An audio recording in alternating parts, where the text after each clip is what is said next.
زمین پر کوئی چہرہ نہیں ہے جس کی محبت آپ سے زیادہ ہو. یہ ہندا کے دل میں اتنی نفرت تھی, اتنی محبت کیوں آئی؟ کیونکہ دل اللہ کے قبضے میں ہے. وحشی بھاگ گئے تھے, نا امید ہو کے چلے گئے تھے کہ میرا کوئی سہارا نہیں بن سکتا. لیکن آیت نازل ہوئی کہ نہیں, نبی کے دامن رحمت میں ابھی بہت جگہ ہے. اللہ کی رحمت اور اللہ کی طرف سے مغفرت تمہارے گناہوں سے بہت وسیع ہے, آ جاؤ. اللہ سارے گناہوں کو معاف کرنے کو تیار ہے. تو نفع ہے, ذکر تو کرو, نصیحت تو کرو, پہنچاؤ تو صحیح اللہ کے پیغام کو. کیوں پہنچائیں گے؟ اللہ نے فرض کیا ہے پہنچانا. آپ نہیں پہنچائیں گے تو قیامت میں سرخرو نہیں ہو سکیں گے. اگر آپ نہیں پہنچائیں گے تو غافل میں شمار کیے جائیں گے. غافل کا مطلب بیل بھی کھاتا, بھینس بھی کھاتی, بکری بھی کھاتی, شیر بھی کھاتا, سارے جانور کھاتے, کھاتے پیتے, بچوں میں لاتے, مر جاتے. اگر انسان بھی ایسا کیا تو اللہ فرماتے ہیں یہ چوپایوں سے بدتر ہے, اس کو حساب دینا پڑے گا. کل انعام بل ہم ازل, قیامت میں اللہ کی پوچھ سے نہیں بچے گا. سوال دونوں سے ہوگا, رسولوں سے بھی اور جن کے بعد بھیجے گئے ان سے بھی. سورہ اعراف کا پہلا رکوع دیکھو, فلنسألن الذین ارسل الیہم ولنسألن المرسلین. جن کی طرف رسولوں کو بھیجا گیا تھا ان سے پوچھیں گے کوئی آیا تھا, اور جن کو بھیجا تھا ان سے پوچھیں گے ماذا اجبتم, کیا جواب ملا تھا. سوال دونوں سے ہوگا. اب نبی نہیں آئے گا تو اب جو ہندوستان کے کروڑوں کافر مشرک کلمہ طیبہ کے بغیر مر کر جہنم میں جا رہے ہیں, ان سے اللہ پوچھے گا تمہارے پاس کوئی آیا تھا, تو کہیں گے نہیں میاں, سب مت چوری میں دعوت میں کون آتا میرے پاس. اجی گاؤں میں تو کیا آتے, شہر میں بھی نہیں گئے تھے. کنتم خیر امۃ اخرجت للناس, یہ آیت پڑھتے ہیں لیکن ستیاناش کر دیتے ہیں. ستیاناش کیوں؟ اخرجت للناس کا ترجمہ کیا ہے؟ سارے انسانوں کے واسطے تم پیدا کیے گئے ہو, تمہیں اللہ نے چنا ہے. هو اجتباکم, سورہ حج کی آخری آیت ہے, هو اجتباکم, تم کو چن لیا ہے اللہ نے کہ اب نبی نہیں آئے گا تم یہ کام کرو گے. یہ کام کو اس واسطے کرنا ہے کہ ہم کو چنا ہے اللہ نے. کروڑوں انسانوں میں سے صاحب انسان بنایا ہے, مسلمان بنایا ہے, نبی کی امت میں رکھا ہے. اور ہم جانوروں کی طرح صرف کھانے پہننے کپڑے عیش میں اگر رہ جائیں تو ہم سے مواخذہ ہوگا. تم اشرف المخلوقات تھے, تم نبی کے نائب تھے, اللہ کے خلیفہ تھے, صاحب قرآن تھے, صاحب ایمان تھے. تمہارے سامنے لوگ لا الہ الا اللہ کے بغیر مر رہے تھے, تمہارے سامنے لوگ مورتی کی پوجا کر رہے تھے, تمہارے سامنے لوگ اپنے خواہشات کی پوجا کر رہے تھے. تم کیا کرتے رہے؟ تو آپ کہیں گے لا لا لا ادری, ہم مصروف تھے, ہم مصروف تھے, ہمیں خبر نہیں. تو ذکر یہ متقیوں کے ذمہ ہے, لعلہم یتقون, شاید تو نصیحت قبول کر لیں, نصیحت قبول کر لیں, ہو سکتا ہم اللہ کا پیغام پہنچائیں. اس پر ایک بات عرض کرتے ہوئے آگے بڑھتا ہوں. سورہ حج کی آخری آیت میں ٹکڑا ہے, کیا لفظ ہے, تفصیل ہے, طویل آیت ہے. میں اس کا ایک جز لانا چاہتا ہوں یہاں پر کہ نصیحت متقیوں کے ذمہ کیوں ہے. لیکون الرسول شہیدا علیکم وتکونوا شہداء علی الناس, یہ ٹکڑا ہے سورہ حج کی آخری آیت ہے. نوٹ کر لو, جا کے دیکھ لو, جو گھر میں قرآن ہو کھول لو. شروع ہوتی ہے آیت وجاہدوا فی اللہ سے, اللہ کے راستے میں مجاہدہ کرو, مشقتیں جھیلو. تم کو چنا ہے اللہ نے, مگر یہ سب کیوں کرو؟ تاکہ لیکون الرسول شہیدا علیکم, رسول تم پر گواہ ہو جائیں اور تم رسول پر گواہ ہو, تم لوگوں پر گواہ ہو جاؤ. یہ تب ہوگی گواہی, کیسا منظر ہوگا. بڑی پیاری آیت ہے, بڑی پیاری روایت ہے. کیا ہوگا اس موقع پر؟ فرمایا کہ انبیاء کرام سے اللہ پوچھیں گے ماذا اجبتم, تم کیا جواب دیے گئے. وہ اپنا جواب سنائیں گے. امتیوں سے کہا جائے گا کہ تم تک اللہ کا پیغام پہنچا کہ نہیں پہنچا. تو حضرت نوح کی امت کہے گی ہم تک نہیں پہنچا, کوئی آئی نہیں. 950 برس تک تبلیغ کی حضرت نوح علیہ السلام نے, لیکن امتی کیا کہیں گے, ہمارے پاس کوئی نہیں آیا. پتھروں سے مار مار کے ان کو چھپا دیا تھا پتھروں سے, اور آپ کیا بولیں گے قیامت میں ہمارا کوئی آئے نہیں. امت محمدیہ گواہی دے گی کہ ہر نبی نے اپنا پیغام پہنچا دیا. ہم گواہی دیتے ہیں, ہم گواہی دیتے ہیں, ہر نبی نے اپنا پیغام پہنچا دیا. وہ لوگ جرا کریں گے تم تو بعد میں پیدا ہوئے, ارے میاں تم تھے ہی نہیں, تمہاری گواہی کا اعتبار کیا ہے, تم گواہی دینے کے لائق تو ہو پہلے. وہ کہیں گے ہم سے ہماری اس کتاب نے کہا تھا, قرآن مجید نے, اور ہم سے ہمارے نبی نے کہا تھا کہ ہر نبی نے پیغام پہنچا دیا ہے. اور اللہ کے نبی اس وقت بلائے جائیں گے اور وہ گواہی دیں گے کہ ہاں میں نے امت سے کہا تھا اس آیت کے ذریعے سے کہ ہر نبی نے پیغام پہنچا دیا ہے, اور مجھ کو اس کتاب میں لکھا ہوا ملا ہے. یہ کتاب جبریل لے کے آئے ہیں, جبریل کو آپ نے بھیجا ہے, اس کے بعد حجت پوری ہو جائے گی. یہ مضمون کلام پاک میں 3 جگہ آیا ہے. سورہ حج کی آخری آیت میں نوٹ کرو. اس کے بعد سورہ نساء کے آخری حصے میں آیا ہے رسلا مبشرین ومنذرین لئلا یکون للناس علی اللہ حجۃ بعد الرسول. یہی ترجمہ اس کا, لوگوں کے پاس کوئی حجت اللہ کے خلاف باقی نہ رہ جائے, حجت پوری کر دیں گے اللہ. اور یہی مضمون اور بھی جگہ آیا ہوا ہے, وہ بھی عجیب واقعہ ہے. ابن مسعود سے کہا نبی صلی اللہ علیہ وسلم نے مجھے ذرا قرآن سناؤ. انہوں نے کہا میں آپ کو سناؤں, آپ پر تو نازل ہوا ہے. فرمایا ہاں سناؤ, مجھے دوسروں سننے میں مزہ آتا ہے. سنایا ابن مسعود نے نساء, سورہ نساء شروع کیا, پڑھتے پڑھتے پڑھتے پہنچے فکیف اذا جئنا من كل امه بشهيد وجئنا بك على هؤلاء شهيدا. بس کیا حال ہوگا اس وقت آپ کا اے نبی, فکیف کیا حال ہوگا اس وقت اذا جئنا من كل امه بشهيد, ہر امت سے ہم گواہ کو پیش کریں گے, وجئنا بك اور آپ کو لائیں گے اے نبی على هؤلاء شهيدا, ان تمام پر بطور گواہی کے. ابن مسعود کہتے ہیں مجھے حضور نے کہا حسبک بس کرو بس کرو. جب اٹھا کر نگاہ دیکھا نبی کے چہرے کو تو دونوں آنکھیں آنسوؤں سے بھر رہی تھیں, کیونکہ اس آیت میں قیامت میں محشر میں پیش ہونے کا منظر سامنے آ گیا, آنکھیں اشکبار ہو گئی. تو یہ آیت سورہ نساء کی, سورہ حج کی آخری آیت, اور یہ ٹکڑا کہ نصیحت متقیوں کو فائدہ دیتی ہے, لعلہم یتقون, شاید کہ متقی بھی بن جائیں. ہمارے اور آپ کا ذمہ ہے یہ کہ ہم قرآن کو ان تک پہنچائیں. اس کے بعد کچھ لوگ ایسے بھی ہیں جنہوں نے دنیا کو سب کچھ سمجھ لیا ہے اور دنیا کی حیات میں کھو گئے ہیں, اور ان کے اپنے اعمال بد کی وجہ سے ایسا گرفتار ہو گئے ہیں کہ ان بد اعمالیوں سے باہر نکلنے کو تیار نہیں, ڈوبے ہوئے اسی میں. انہیں ہوش نہیں آتا کہ حیات عارضی ہے, مستعار ہے, کچھ دن کے بعد حیات ختم ہو جائے گی, لوگ ہم کو مٹی میں دفن کر کے آ جائیں گے, بس غفلت میں پڑے ہوئے ہیں. اللہ فرماتے ہیں نصیحت کرو, فائدہ دیتی ہے نصیحت, لیکن جن کے دل میں مذاق ہے, دل لگی ہے, ان کو چھوڑ دو ان کے حال پہ. وذر الذین اتخذوا دینہم لعبا ولہوا, چھوڑ دو, زر کے معنی چھوڑ دو. کس کو؟ جنہوں نے بنا لیا ہے اپنے دین کو کھیل اور تماشا. لہو لعب, لعبا ولہوا. اس سے پہلے میں نے عرض کیا تھا کہ لعب اور لہو میں فرق ہے. تماشا کو لہو کہتے ہیں اور لعب کہتے ہیں کھیل کو, یعنی جسمانی ورک جس میں زیادہ ہوتا ہے اس کو لعب کہتے ہیں, اور ذہنی عیاشی جہاں ہوتی ہے اس کو لہو کہتے ہیں. کوئی لڑکی گانا گا رہی ناچتے ہوئے، یہ کیا ہے؟ لائیو نہیں ہے، یہ لہو ہے، ذہنی عیاشی کا اس کو، یہ بھی حرام ہے. ولیمے کی دعوت میں 20,000 دے کے یہ حرام میں ان تمام کو شریک کیا جاتا ہے. انہیں کھلایا گیا پلایا گیا، یہ محبت نہیں ہے، یہ ان سب کے ساتھ عداوت ہے، کیونکہ سب کو شریک جرم بنایا گیا ہے کام کر کے. میری ذاتی رائے ہو تو رد کر دو، لیکن جس کتاب کو چومتے ہو اسی کتاب میں لکھا ہوا ہے. 21واں پارہ سورہ لقمان کا پہلا رکوع ہے، ومن الناس من یشتری لہو الحدیث لیضل عن سبیل اللہ. لوگوں میں سے بعض وہ ہیں جو لہو الحدیث کو خریدتے ہیں تاکہ بھٹکا دیں اللہ کے بندوں کو اللہ کے راستے سے. اس آیت کا شان نزول دیکھ لو کھول کر. مکے کے مشرکین میں سے ایک نے نبی کی باتوں کے خلاف ایک مغنیہ لڑکی کو خرید لیا تھا اور وہ گانا گا کے محفل جمع کرتی تھی تاکہ لوگ نبی کی محفل سے اٹھ کر یہاں آ جائیں. یہ اس کا پس منظر ہے. آج کتنے لوگ ہیں جو محفل قرآن سے لوگوں کو دور کرنا چاہتے ہیں. فیصلہ آپ کے حوالے ہے کہ آپ اپنے پورے ہفتے میں سے 1 گھنٹہ قرآن کے لیے دیتے ہیں تو آپ کے دل پہ کیا غلطی ہے؟ بڑا کمال کرتے ہیں یار، ہر ہفتہ ہم جاتے ہیں. ہر ہفتہ جانا کوئی کمال نہیں ہے. آپ کی ایک لگن ہونا چاہیے کہ اس کتاب کو جو اللہ کی کتاب ہے ہمیں عطا کی گئی ہے اور اللہ نے ہم کو اسلام کے لیے چن لیا ہے، ہم اپنی پوری طاقت اس میں صرف کر دیں گے. هو اجتباکم، سورہ حج کا آخری ٹکڑا ہے، هو اجتباکم، تم کو چنا ہے اللہ نے اور کہا ہے پوری طاقت لگا دو. طاقت لگانا کس کو بولتے؟ بڑی پیاری حدیث آئی، بہت طویل حدیث ہے، آج میں سناؤں گا اس کو، لیکن اس کا ایک ٹکڑا پیش کروں گا. نبی صلی اللہ علیہ وسلم کی محفل تھی، آپ نے کہا مجھے 3 چیزیں پسند ہیں. ابو بکر صدیق کھڑے ہوئے کہا مجھے بھی 3 پسند ہیں. عمر فاروق کھڑے ہوئے کہا مجھے بھی 3 پسند ہیں. حضرت عثمان کھڑے ہوئے کہا مجھے بھی 3 پسند ہیں. حضرت علی کھڑے ہوئے کہا مجھے بھی 3 پسند ہیں. جبریل آیا عرش بری سے کہا مجھے بھی 3 پسند ہیں. اور اللہ کا پیغام لایا ہوں، اللہ کو بھی 3 پسند ہیں. یہ 21 پسند ہوتی ہے، کبھی سناؤں گا کسی محفل میں. آج صرف یہ سنانا چاہتا ہوں، اللہ کی پسند 3 تھی، ان میں سے ایک ہے بذل الاستطاعہ، طاقت کو خرچ کر دینا. جو طاقت اللہ نے دی ہے آپ کو وہ اللہ کے دین میں خرچ کر دینا، چھپا کے رکا کے نہیں رکھنا. علم کی طاقت ہے، زبان کی طاقت ہے، مال کی طاقت ہے، وقت کی طاقت ہے، اولاد کی طاقت ہے، آپ کے پاس جو بھی طاقت اللہ کی دی ہوئی ہے لگا دینا. بذل الاستطاعہ والصبر عند الفاقہ والبکاء عند الندامہ، ندامت کے موقع پر رو دینا، فاقے پر صبر کر لینا، اللہ کی خاطر ساری طاقت کو لگا دینا، یہ اللہ کو بہت پسند ہے. اس لیے فرمایا کہ طاقت کو پوری لگا دو. جب لوگ باطل میں طاقت کو لگاتے ہیں تو آپ کو حق میں لگانے کا تعامل ہے. ناچنے والی رنڈی پر 20,000 خرچہ ہو سکتا ہے تو آپ کو اس کی تلافی کے لیے، نیکیوں کے پرچار کے لیے، حق کو واضح کرنے کے لیے، اچھائیوں کا حکم دینے کے لیے اس سے بڑھ کے خرچ کرنے کا تعامل ہے. اس خرچ کرنے پر تو گناہ کبیرہ ہوگا، جہنم میں جانے کا ایندھن بنے گا، لیکن اس کی تلافی کے واسطے آپ خرچ کریں گے تو انشاءاللہ آپ کا مقام بلند ہوگا. جو اللہ کی بلندی چاہے گا، کتاب اللہ کی بلندی چاہے گا، نبی کے دین کی بلندی چاہے گا، اللہ اسے ذلیل نہیں کر سکتے. اللہ کی غیرت کے خلاف ہے، اللہ سب سے بڑا غیرت مند ہے، اسے بلند کریں گے. تو حاصل کیا نکلا؟ ان کو چھوڑ دے جو اپنے دین کو لہو و لعب سمجھتے ہیں. اللہ اکبر، کیا آیت ہے! چھوڑ دے ان لوگوں کو، اتخذوا دینہم، جنہوں نے اپنے دین کو بنا لیا ہے. کیا بنا لیا ہے؟ لہو و لعب، کھیل اور تماشا. سوائے چند افعال کے اور کیا اسلام میں باقی رکھا ہے؟ ایک جنازہ ہو جاتا ہے، ایک نکاح ہو جاتا ہے، باقی جو چاہے کرو. کون پوچھتا؟ ایک بچوں کا ڈرامہ ہو رہا تھا، مکالمہ. کسی نے پکڑ کے پوچھا مسلمان ہونے کے واسطے کیا ضروری ہے، کیا کرنا ضروری ہے؟ تو وہ بچہ مکالمے مذاق کرتے ہوئے بولتا ہے گوشت کھانا. راتوں میں جب راتیں آتی ہیں جگنے کی تو اس میں جگنا راتوں میں، اور گوشت کھانا، اور عید بقرعید میں نئے کپڑے پہننا، یہ سب مسلمان ہی بتا رہے ہیں. کیوں؟ یہ دکھائی دے رہا ہمارے پاس کا اسلام سمٹ کر کیا ہو گیا ہے. بچہ ہوا تو عقیقہ کرنا، شادی کر دینا، جنازہ پڑھ لینا. چوتھا کون سا کام ہو رہا ہے؟ کوئی کام. زکات کے موقع پر ڈنڈی مارنا چاہتے زکات دینا نہ پڑے. اولاد کی تعلیم کے موقع پر یہاں وہاں ڈال دیتے، پھر بولتے بچہ بگڑ گیا ہے. بچے کو تم نے ڈالا ہے اس مقام پر جہاں بگڑنا ہے، چکی ہے خراب کرنے کی. وہ اولاد کو اچھے مقام پر ڈالو. دنیا گئی تو گئی، آخرت کم سے کم جانے پائے.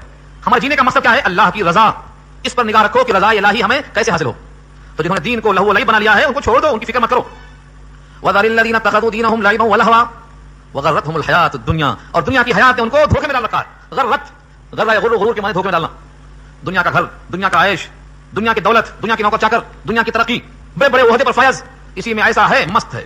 کیا ہے اللہ کا نبی، کیا ہے اس کی سنت، کیا ہے اس کی کتاب، کچھ پتہ نہیں، چلا گیا اسی راہ میں. وذکر به ان تبصر نفس بما کسبت، اور نصیحت کرو اس کو قرآن کے ذریعے سے. ذکر، نصیحت کرو. بھی، یہ بھی مرجع ہے، لوٹتا ہے قرآن کی طرف. قرآن کے ذریعے سے نصیحت کرو.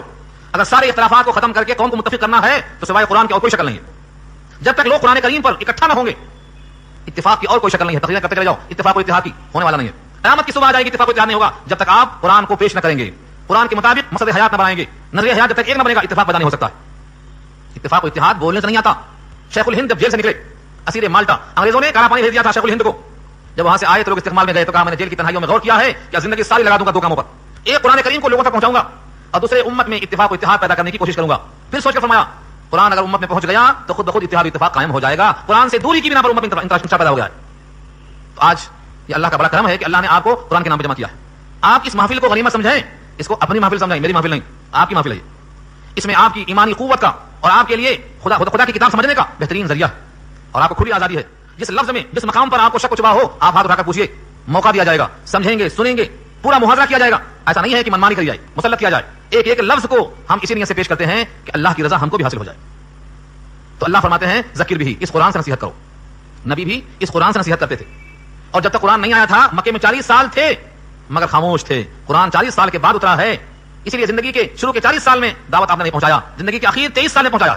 مکہ کے 13 سال، مدینہ کے 10 سال، کل 23 سال میں اتنا بڑا صحابہ کا سمندر پیدا کر دیا آپ نے. تو قرآن سے محنت کرنا ہے.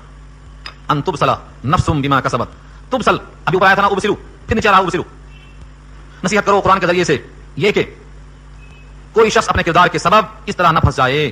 ان تبصل نفس بما کسبت، نفس کے معنی کوئی آدمی، بما کسبت اپنے کرتوت کی وجہ سے، اپنے کیے ہوئے کی وجہ سے. آپ کے لیے ہے، میرے واسطے نہیں ہے. اس میں لکھا ہے آج آپ کی ضیافت کا انتظام ہے. نفس بما کسبت کہ کوئی آدمی گرفتار ہو جائے، کسی کا نفس گرفتار ہو جائے، پھنس جائے. تبصل پھنس جائے، نفس کوئی انسان کہاں پھنس جائے؟ بما کسبت اپنے کرتوت کی وجہ سے. مجھے ایک آیت یاد آئی اس آیت کی تائید میں. جتنے دنیا میں انسان ہیں سب کے سب رہن رکھے ہوئے ہیں. رہن کو اچھا سمجھتے پڑھنے چاہیے لوگ. کل نفس بما کسبت رہینۃ الا اصحاب الیمین. سورہ مدثر 29. رہن کسے کہتے ہیں؟ گھر میں زیور تھا 5 تولے کا رکھا دیا، اس کے بدلے پیسہ لے لیا. یہ پیسہ دیں گے زیور ملے گا، نہیں تو نہیں ملے گا. یہ تو مطلب ہے کل نفس رہینۃ. رہین رہن سے بنا ہے. رہین رے ہے یہ نون رہین، اس کا مادہ ہے رہن. بما کسبت رہینۃ، جو ہم نے کام کیا ہے اس کے معاوضے میں رہن رکھا ہوا ہے. اب اگر اس رہن شدہ جسم کو چھڑانا چاہتے ہیں تو جو مطالبہ ہے وہ پورا کر دیں، ورنہ یہ نفس ہمارا رہن رکھا ہوا ہے یہ کہاں جائے گا؟ جہنم میں جائے گا. میں نے ایک روایت پڑھی ابن ماجہ میں، پہلی بار پڑھا میں نے وہ روایت، میں خود دنگ رہ گیا سوچ کے. ہر آدمی کے لیے اللہ نے 2 گھر بنائے ہیں، ایک جنت میں ایک جہنم میں. ابن ماجہ کتاب الفتن آخری حدیث پڑھ لینا. ہر آدمی کو اللہ نے 2 گھر بنا کے رکھے ہیں، ایک جنت میں ایک جہنم میں. جنت کے لائق ہوا تو قبر میں فرشتے کہتے ہیں، پہلے جہنم کو دکھاتے ہیں، کہتے ہیں دیکھ یہ بھی تیرے واسطے تھا، لیکن تم نے اچھے کام کیا، تم اس سے بچ گئے، اب تمہارا دائمی ٹھکانہ جنت ہے، یہ دکھا دیا. اور اگر جہنمی ہے تو پہلے جنت دکھا کے بولتے ہیں اس کو دیکھ ٹھکانہ یہ تھا، لیکن تیری برائیوں کی وجہ سے تو اسے محروم کر دیا گیا، اب ادھر کھول کے دکھاتے ہیں یہ دیکھ کتنا مقام ہے. تو جنت کا مقام، جنت کا گھر ہمارا رحم رکھا ہوا ہے ہمارے عمل کی پیداش میں. ہم نے اس کی مرضی کے مطابق کام کیا تو اس مرضی پر چلتے ہوئے جو ہم نے محنت کی ہے اس کے عوض میں ہمارا گھر جو رحم رکھا ہوا ہے ہم کو مل جائے گا. یہاں وہی کہا گیا ہے اتنا سمجھاؤ کہ کوئی آدمی اپنے کرتوت کی بنا پر پھنس نہ جائے، اس کا مواخذہ نہ ہو جائے. سمجھاؤ لیس لہا من دون اللہ ولی ولا شفیع، نہیں ہے اس کے لیے اللہ کے سوائے کوئی ولایت کرنے والا، کوئی سفارش کرنے والا. ولی نہ شفیع، ولی ان کے معنی مددگار اور شفیع ان کے معنی سفارش کرنے والا. اگر کوئی آدمی خود پھنس گیا تو اب سفارش کام میں نہیں آتی. کتنا پھنسنا مراد ہے؟ مرنے کے وقت اگر شرک سے پاک نہیں ہے تو سفارش کام میں نہیں آتی. سفارش کب کام میں آتی؟ میں نے شاید تفصیل سے پیچھے بیان کر دیا ہے. سفارش کرنے والا اللہ کی اجازت پا چکا ہو، جس کی سفارش کی جاتی ہے اس میں سفارش کا استحقاق ہو، یعنی وہ کم سے کم صاحب ایمان ہو، شرک سے پاک ہو. اگر وہ صاحب ایمان نہیں ہے تو اس کے حق میں کسی کی سفارش اولاً تو ہوگی نہیں، اور کوئی سفارش کیا بھی تو نفع نہیں دے گی. یوم لا ينفع مال ولا بنون الا من اتى الله بقلب سلیم. سورہ شعراء پارہ 19 کے الفاظ ہیں. بیٹا مال کام میں نہیں آئے گا، دل کام میں آئے گا. سلیم دل، اس دل میں کیا ہو؟ اللہ کی توحید ہو، شرک سے بیزاری ہو. وَإِن تَعْدِلْ كُلَّ عَدْلٍ لَا يُؤْخَذْ مِنْهَا. اللہ اکبر. وَإِن تَعْدِلْ كُلَّ عَدْلٍ لَا يُؤْخَذْ مِنْهَا. جتنا سوچو کم ہے. اگر کوئی فدیہ دے گا، زر ضمانت دے کر چھڑانا چاہے گا، کل عدل، دنیا پوری دے دے، لا يؤخذ منها، تو اس سے وہ فدیہ قبول نہیں کیا جائے گا. کہے گا مجھ کو چھوڑ دو عذاب سے، میرے عذاب کو مجھ سے دور کر دو. ہاں اس کے معاوضے میں میری ماں کو، میرے باپ کو، میرے بیٹے کو، میرے بھائی کو، میرے پورے قبیلے کو، گھرانے کو، سب کو لے لو عذاب میں، مجھے چھوڑ دو. جس بیوی پر جان قربان ہے، جس بچوں پہ آپ نثار ہیں، آپ نہیں، مراد سے وہ انسان ہے جو شرک کے بغیر جائے گا، جو شرک کے ساتھ جائے گا. کیا کہے گا؟ بھاگے گا، بیوی کو دیکھ کر بھاگے گا اور اللہ سے کہے گا کہ مجھے نجات دے دو کسی حال. یوما یفر المرء من اخیہ وامہ وابیہ وصاحبتہ وبنیہ. یہ سورہ عبس کی آیت ہے. اور سورہ معارج میں کہا، سورہ معارج 12:29 میں تو بہت واضح ہے، لو یفتدی من عذاب یومئذ ببنیہ. جملہ دیکھو، لو یفتدی، کاش کہ فدیہ قبول کیا جاتا اس دن کے عذاب کے بدلے میرے بیٹوں کا. لو یفتدی من عذاب یومئذ ببنیہ وصاحبتہ واخیہ وفصیلتہ التی تؤویہ ومن فی الارض جميعا. زمین میں جتنے ہیں سب کو لے لو، ثم ینجیہ، پھر نجات دے دو. کلا، نہیں ہو سکتا. تو یہ اللہ کی طرف سے ہے. وَإِن تَعْدِلْ كُلَّ عَدْلٍ، اگر وہ عدل یعنی فدیہ دیں، پورا کا پورا فدیہ دیں، پورا معاوضہ دیں. بلکہ سورہ 4 پارے کی آیت میں آیا ہے، زمین کو بھر کے سونا، تشت بھر کے نہیں، ایک گودام بھر کے نہیں، ملء الارض ذهبا، زمین کو بھر کے سونا پیش کرے بطور فدیہ کے، تو اللہ فرماتے ہیں لن يقبل منه، یہ قبول نہیں ہے. آج اپنے جیب کا 1 تولہ سونا خرچ کرنے کو تیار نہیں، اس دن عذاب سے بچنے کے لیے زمین کو بھر کے سونا بھی. اولا تو اس کے پاس ہے نہیں، یہ بفرض محال ہے. سپوز اگر ہے اتنا اور دینے کو راضی ہے، اللہ ہنسیں گے.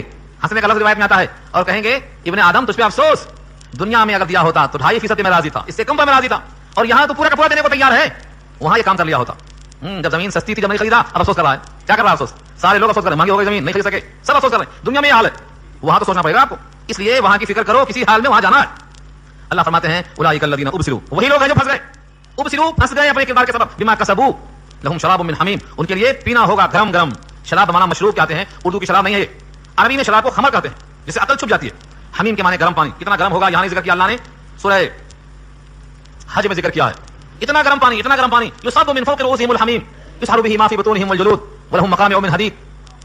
اوپر سے پانی ڈالا جائے گا سروں کے اوپر سے. یسحر به اس کی بنا پر کھالیں گر جائیں گی. ما فی بطونہم والجلود چمڑے بھی گر جائیں گے, اتریاں بھی گر جائیں گی. سورہ محمد نے کہا ہے فقطع معاہم اتریاں گر جائیں گی. اور سورہ کہف میں کہا ہے اگر منہ سے قریب کر لیں گے تو منہ کے چمڑے اس میں گر جائیں گے. وَإِن يَسْتَغِيثُوا يُغَاثُوا بِمَاءٍ كَالْمُهْلِ يَشْوِي الْوُجُوهَ چہروں کو بھون ڈالے گا. بئس الشراب بری ہے پینے کی چیز. یہاں فرمایا ہے وہی شراب لہم شراب من حمیم گرم گرم کھولتا ہوا مشروب دیا جائے گا. وعذاب علیم المناک عذاب دیا جائے گا. کیوں یہ سب سزائیں کیوں؟ بما كانوا يكفرون. یہ بما میں بحث ہو گیا ہے اس وجہ سے کہ وہ کفر کیا کرتے تھے. بما كانوا يكفرون ان کے کفر کرنے کی وجہ سے ایسا ہوتا تھا. خلاصہ بحث یہ ہوا, آج کے درس کا خلاصہ پورا یہ ہوا کہ جب مصیبت میں اللہ کو پکارتے ہو تو راحت میں اللہ کو مت بھولو. جس طرح تم مصیبت میں تھے وہ قادر تھا, جب تم خوشحالی میں ہو تب بھی وہ قادر ہے. اوپر سے عذاب نیچے سے عذاب آپس کا عذاب دینے پر قادر ہے. اللہ کی آیتوں میں غور کرو تاکہ سمجھ پیدا ہو. قوم کے جھٹلانے سے کچھ نہیں ہوتا, تم ان کے اوپر وکیل نہیں ہو. ہر خبر کا ایک وقت مقرر ہے, ان قریب جان لو گے. بری صحبت میں نہ رہو. جہاں اللہ کے خلاف اسلام کے خلاف باتیں چلتی ہوں وہاں مت رہو, تو ان کی بری صحبت سے تمہارے دل پہ اثر پڑے گا برا. شیطان بھلا دے, بھول گئے تھے, یاد آنے کے بعد اٹھ جاؤ, اللہ معاف کریں گے. متقیوں کے ذمہ نہیں ہے غافلوں کا حساب, لیکن نصیحت ہے ان کے ذمہ تاکہ متقی وہ بھی ہو جائیں. ہاں ان کو چھوڑ دو جنہوں نے اپنے دین کو کھیل تماشا بنا رکھا ہے اور دنیا کے حیات انہیں غافل کر رکھا ہے. ہاں اپنا فرض پورا کرتے رہو, قرآن سے نصیحت کرتے رہو کہ ہر نفس قابل مواخذہ ہوگا اپنے کرتوت کی وجہ سے. اللہ کے سوا اس کا کوئی ولی کوئی شفیع نہ ہوگا. اگر فدیہ دیں گے زمین برابر تو قبول نہ ہوگا. یہی لوگ ہیں جو ماخوذ ہیں, پھنس گئے ہیں اپنے کرتوت کی وجہ سے. گرم پانی ہے, المناک عذاب ہے, اور کفر اس کا سبب ہے اور ریزن ہے. یہاں سے اب رکوع ختم ہوتا ہے. آیت نمبر 70 ہو گئی. اب نیا رکوع شروع ہوتا ہے. اس میں بہت سی اہم بحثیں آ رہی ہیں, خاص طور سے توحید کے دلائل پر. کیا ہم پکاریں ایسوں کو جن سے نہ نفع نہ نقصان, ہدایت کے بعد ہم پلٹ جائیں گمراہیوں کے ساتھ؟ شیطان نے چھو رکھا ہے, دیوانہ بنا دیتا ہے. ویسا دیوانہ ہم اب نہیں بن سکتے ہدایت مل چکنے کے بعد. اس کے بعد احکامات ہیں کہ کیا کرنا ہے اور کیا نہیں کرنا ہے. اور پھر ابراہیم علیہ السلام نے اپنی قوم کو ان کے افکار کی اصلاح کیسے کیا, سورج کو, چاند کو, تاروں کو کیسے پیش کیا تھا, ان تمام باتوں میں دلیل پیش کی گئی توحید کی. تو یہ باتیں انشاءاللہ آئندہ آئیں گی. اب آپ